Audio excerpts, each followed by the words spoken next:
Assalamualaikum warahmatullahi wabarakatuh.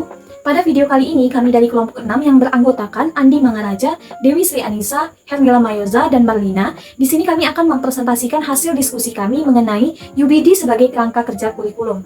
Berikut penjelasannya. Pada video kali ini, kami akan membahas lebih mendalam tentang tahap 3 dari Understanding by Design, yaitu merencanakan pembelajaran serta bagaimana penerapannya. Di sini kami telah merangkum hasil diskusi dari beberapa artikel dan beberapa literatur lainnya mengenai Understanding by Design, terkhusus dari tahap 3, yaitu merencanakan pembelajaran. Adapun hasil rangkuman diskusi kami yaitu pembelajaran dengan Understanding by Design atau UBD merupakan suatu kerangka kerja perancang kurikulum yang berfokus pada pemahaman mendalam dalam pembelajaran. Pada Understanding by Design ini, peserta didik ditempatkan sebagai pusat dalam proses pembelajaran. Prinsip Understanding by Design disebut juga sebagai perancangan mundur atau backward design, karena prinsip UBD ini rancangan pembelajaran berfokus pada tujuan pembelajaran yang hendak dicapai, kemudian menentukan alat untuk mengukur ketercapaian pembelajaran, lalu menyusun langkah atau cara mengajarkannya.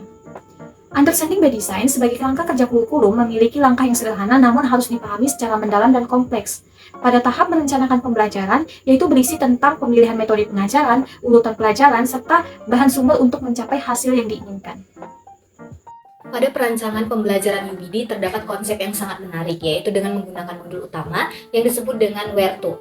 Where to merupakan sebuah prinsip desain utama untuk mengajar di kelas berbasis pemahaman, atau bagaimana cara peserta didik dapat memperoleh pemahamannya dalam suatu pembelajaran. Where to merupakan sebuah panduan yang sangat konkret untuk membantu peserta didik mencapai tingkat pemahaman yang sangat baik dan mendalam. Rancangan pembelajaran UBD dengan metode Where to. Where atau what membantu peserta didik memahami tujuan belajar dan apa yang diharapkan, serta membantu peserta didik mengetahui dari mana pengetahuannya berasal dan mengapa mereka mempelajari hal tersebut. Yang kedua, H atau hook or hold, menarik dan mempertahankan perhatian atau antusias peserta didik sehingga peserta didik memiliki dorongan untuk belajar di setiap awal pembelajaran. Tahap selanjutnya, Acquire, Experience, Explore. Pada tahap ini memberikan pengalaman yang diperlukan oleh peserta didik dengan cara guru menentukan pengalaman belajar dan pembelajaran yang akan diperoleh peserta didik untuk meningkatkan pemahaman. Selanjutnya ada Rating and Revise, memberikan kesempatan untuk memikirkan kembali dan merevisi hasil pemahaman dan pekerjaan peserta didik. Selanjutnya Evaluate, mengajak peserta didik untuk menunjukkan, memperlihatkan, dan menyampaikan pemahamannya dan memberikan kesempatan kepada peserta didik untuk mengevaluasi sendiri hasil pekerjaan mereka. Selanjutnya Tailor, menyelesaikan dengan kebutuhan minat dan kemampuan peserta didik yang berbeda. Di akhir ada Organize, terorganisir untuk memaksimalkan kemampuan awal dan berkelanjutan serta pembelajaran yang efektif. Nah, jadi rancangan pembelajaran UBD dengan metode Where to dapat membantu guru merancang pembelajaran dengan terlebih dahulu memperhatikan sudut pandang peserta didik, kemudian memahami peserta didik serta memenuhi segala kebutuhan dari peserta didik yang ada. Selanjutnya, tahap 3. Tahap 3 merencanakan pembelajaran, di mana penerapan dalam pembelajarannya yaitu metode Where to. Metode Where atau What. Penerapan dalam pembelajarannya termasuk memberikan kesempatan pada peserta didik untuk mempelajari materi dari berbagai sumber media yang sesuai dengan minat, kemampuan, potensi, gaya belajar, dan karakteristik peserta didik.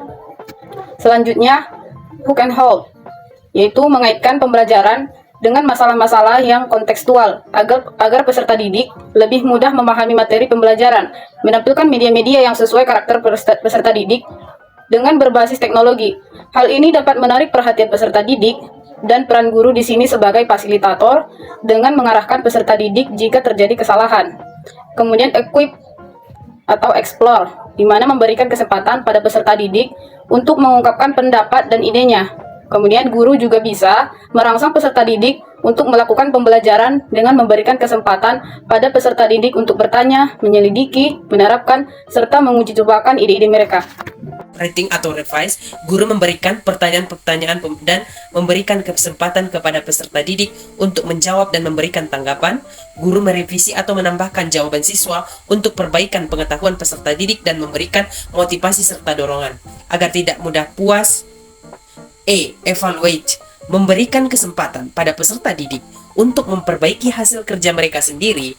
Guru memberikan tugas atau kuis untuk melihat tingkat pemahaman peserta didik dan kebutuhan lain yang perlu diperbaiki dalam pembelajaran peserta didik. Memberikan kesempatan kepada peserta didik untuk merefleksikan apa yang mereka pelajari. T. Taylor memberikan pembelajaran yang sesuai dengan karakteristik peserta didik, baik strategi, media, dan model pembelajaran. Organize. Guru mengintegrasikan dalam kebiasaan dan dalam keterampilan pemecahan masalah.